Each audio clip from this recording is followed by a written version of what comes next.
नमस्कार, जयतु भारतः GST and other laws discussion and analysis के आज के अंक में आपका स्वागत है। अभी एक जीएसटी के केस में अपील तो समय से फाइल कर दी गई थी, लेकिन जिस ऑर्डर के अगेंस्ट में अपील फाइल की थी उस ऑर्डर की सर्टिफाइड कॉपी समय से फाइल नहीं कर पाए थे और इसके कारण से वह अपील खारिज कर दी गई थी। इसके बारे में ऑनरेबल ओडिशा हाईकोर्ट का एक बहुत ही महत्वपूर्ण जजमेंट आया है, उसके बारे में आज के अंक में डिस्कशन कर रहे हैं। एडजुडिकेटिंग अथॉरिटी के ऑर्डर के सामने 3 महीनों के अंदर अपील फाइल करनी होती है। इस केस में 14 अगस्त 2020 को ऑर्डर इश्यू किया गया था, तो 14 अगस्त से 3 महीना यानी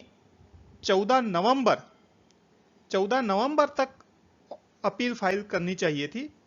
और इस केस के अंदर 13 नवंबर 2020 को ही इलेक्ट्रॉनिकली अपील फाइल कर दी गई थी, जिसमें जिस ऑर्डर के अगेंस्ट में अपील फाइल की थी उसे वेबसाइट पर से इलेक्ट्रॉनिकली डाउनलोड करके और उसके साथ में अपील फाइल कर दी गई थी। जीएसटी के रूल 108 के अनुसार अपेलेट अथॉरिटी के समक्ष इलेक्ट्रॉनिकली या अदरवाइज अपील फाइल की जा सकती है और उस समय प्रोविजनल एक्नॉलेजमेंट इश्यू कर दिया जाएगा। उसके बाद में 7 दिन के भीतर जिस ऑर्डर के अगेंस्ट में अपील की जा रही है उसकी सर्टिफाइड कॉपी सबमिट करना आवश्यक है। यदि 7 दिन के अंदर अंदर सर्टिफाइड कॉपी फाइल कर दी तो जिस तारीख को पहले इलेक्ट्रॉनिकली अपील फाइल की थी उसी तारीख को अपील फाइल की है ऐसा मान लिया जाएगा। लेकिन यदि 7 दिनों के बाद में सर्टिफाइड कॉपी सबमिट की जाती है तो जिस दिन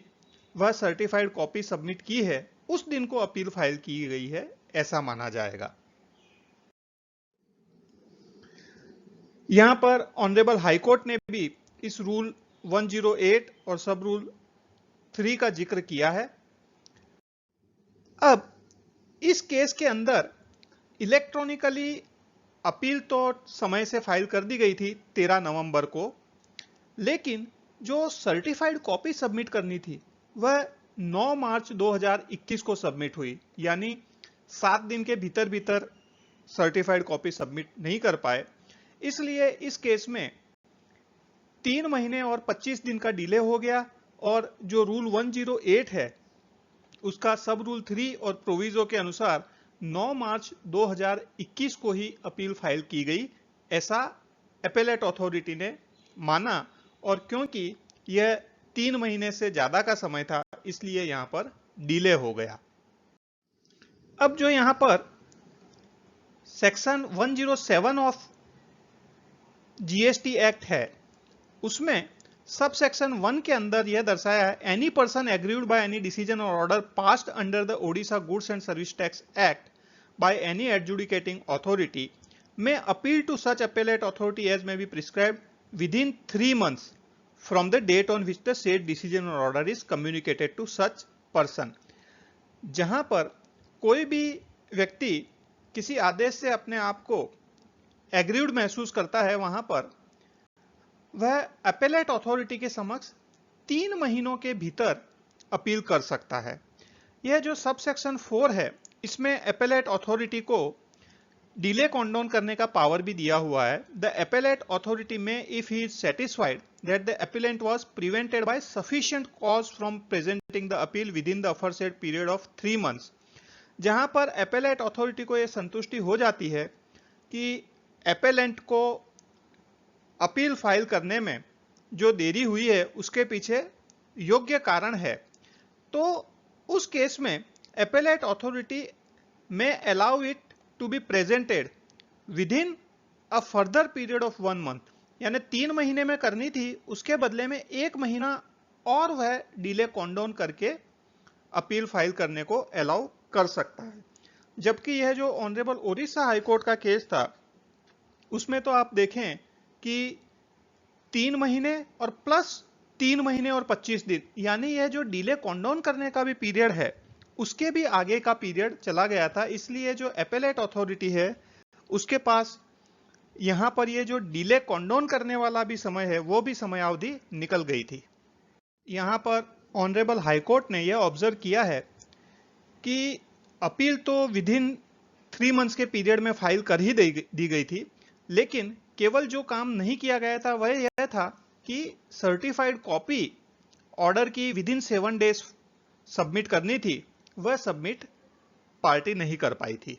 और इसी के कारण से जो अपील है उसे एपेलेट अथॉरिटी ने डिले के ग्राउंड पर रिजेक्ट कर दिया था, क्योंकि जो रूल 108 सब रूल 3 का प्रोविजो है उसके हिसाब से यदि 7 डेज के बाद में ऑर्डर की सर्टिफाइड कॉपी सबमिट की जाती है तो जिस तारीख को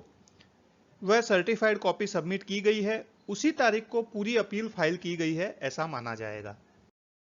जो पिटिशनर के एडवोकेट थे उन्होंने भी ऑनरेबल हाईकोर्ट के समक्ष यह दलील दी कि जब अपील फाइल की गई थी तो उसके साथ में ऑर्डर की डाउनलोडेड प्रिंटेड कॉपी तो उसी समय सबमिट कर दी गई थी, लेकिन पिटिशनर के वकील स्वयं कोविड-19 के कारण सेल्फ क्वारंटाइन थे, क्योंकि वह किसी ऐसे क्लाइंट के संपर्क में आए थे जो बाद में कोविड-19 से ग्रसित हो गए थे। इसके कारण से सर्टिफाइड कॉपी सबमिट करने में देरी हुई थी। ऑनरेबल ओडिशा हाईकोर्ट ने इस केस में क्या डिसीजन दिया उसके बारे में जानने से पहले मैं आपके संज्ञान में यह बात लाना चाहता हूं कि ना तो इस केस में पिटिशनर के एडवोकेट ने कमिश्नर अपील के समक्ष ऑनरेबल सुप्रीम कोर्ट का जो ऑर्डर सुओ मोटो प्रोसीडिंग्स के अंदर इश्यू किया था वह साइट किया, और ना ही पिटिशनर के एडवोकेट ने ऑनरेबल ओडिशा हाईकोर्ट के समक्ष ही वह सुप्रीम कोर्ट का ऑर्डर प्रस्तुत किया है। मैंने इससे पहले वीडियो के अंदर बताया है कि ऑनरेबल सुप्रीम कोर्ट ने मार्च 2020 के अंदर ही सुओ मोटो प्रोसीडिंग्स के अंदर एक ऑर्डर जारी किया था कि जहां पर भी कोई पिटीशन अपील फाइल करनी है और उसकी अंतिम तिथि 15 मार्च 2020 के बाद में है तो वह लिमिटेशन पीरियड अपने आप बढ़ाया हुआ माना जाएगा जब तक ऑनरेबल सुप्रीम कोर्ट का दूसरा ऑर्डर न आ जाए। उसके बाद में इस साल 8 मार्च 2021 को ऑनरेबल सुप्रीम कोर्ट ने उस पीरियड को 14 मार्च 2021 तक खत्म कर दिया था, अर्थात 15 मार्च 2020 से लेकर 14 मार्च 2021 के बीच के अंदर कोई भी पीरियड आता हो तो उसे अपने आप बढ़ाया हुआ मान लिया जाएगा 14 मार्च 2021 तक के लिए। बाद के अंदर जब दूसरी लहर कोविड की आई तो ऑनरेबल सुप्रीम कोर्ट ने इवन वह 14 मार्च 2021 को लिमिटेशन का पीरियड खत्म हो रहा है उसे भी और आगे बढ़ा दिया जब तक ऑनरेबल सुप्रीम कोर्ट का फिर से दोबारा कोई ऑर्डर न आ जाए। इस प्रकार से आप देखेंगे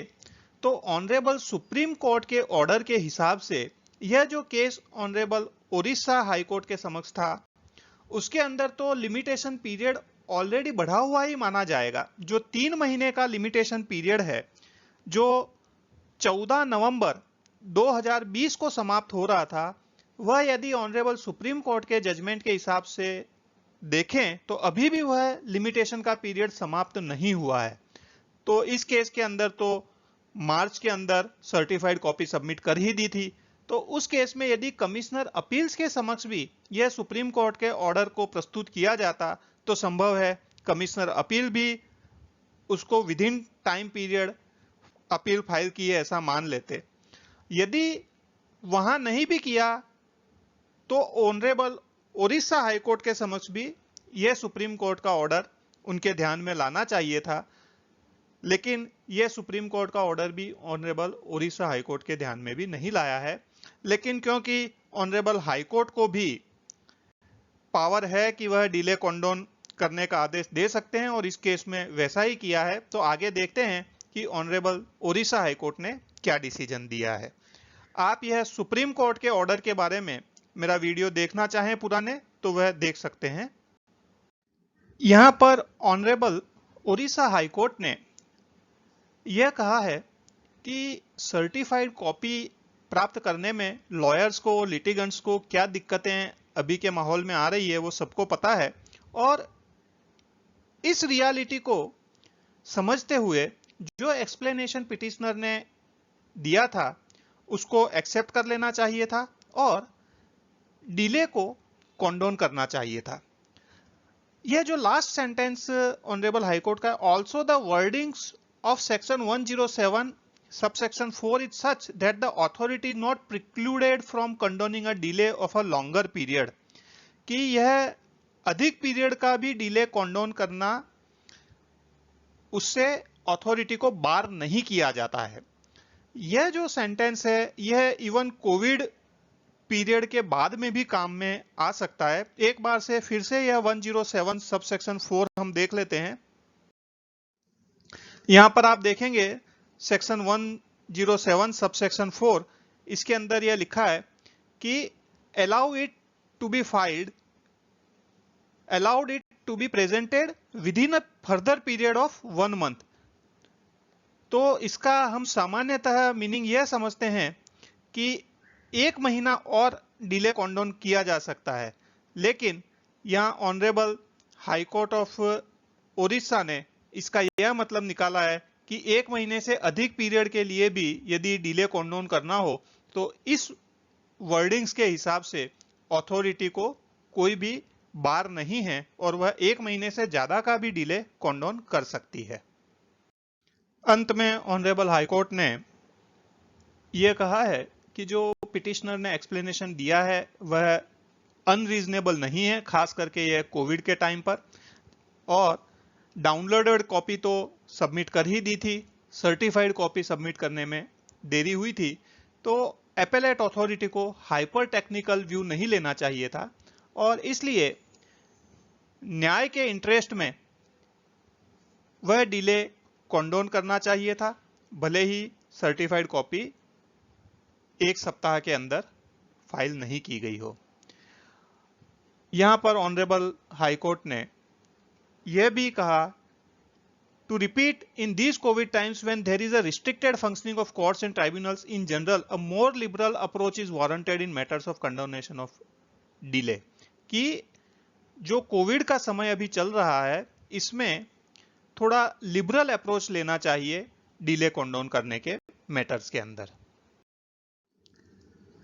इस प्रकार से ऑनरेबल हाईकोर्ट ने जो एपेलेट अथॉरिटी ने 10 मार्च 2021 को डिले के ग्राउंड पर अपील रिजेक्ट कर दी थी, उस ऑर्डर को सेट असाइड कर दिया और वापस से यह मैटर को एपेलेट अथॉरिटी के पास भेज दिया, जहां पर यह डायरेक्शन दिया है कि 5 जुलाई को इसकी सुनवाई होगी और 4 अक्टूबर 2021 से पहले पहले इसका निर्णय ले लिया जाना चाहिए। यहां पर ऑनरेबल हाईकोर्ट ने यह एक केस तो निपटा दिया, लेकिन इन जनरल बाकी के केसेस के लिए भी कोविड पेंडेमिक के समय दिशा निर्देश जारी किए हैं। उसके अनुसार, as long as the appeal is accompanied by an ordinary downloaded copy of the order appeal against, verified as a true copy by the advocate for the appellant, the delay in filing of such certified copy, subject to it not being extraordinary, the appellate authority may, as long as restricted functioning of the court and tribunal due to COVID pandemic continues, be condoned। अर्थात जो कोविड-19 का period चल रहा है उसमें यदि ordinarily जो downloaded copy है उसको एडवोकेट ट्रू कॉपी सत्यापित कर देता है और अपील फाइल करता है और बाद में सर्टिफाइड कॉपी करने में डिले भी होता है, तो उसको सामान्यतः कॉन्डोन किया जाएगा। तो इस प्रकार का यह दिशा निर्देश बाकी के केसेस में भी दे दिया गया है, इस केस के अलावा भी। आज के अंक में बस इतना ही। धन्यवाद। Please like, share and subscribe. आपको और किसी जीएस से रिलेटेड विषय पर जानकारी चाहिए विशेषतः तो कमेंट्स में लिख सकते हैं। जय हिंद।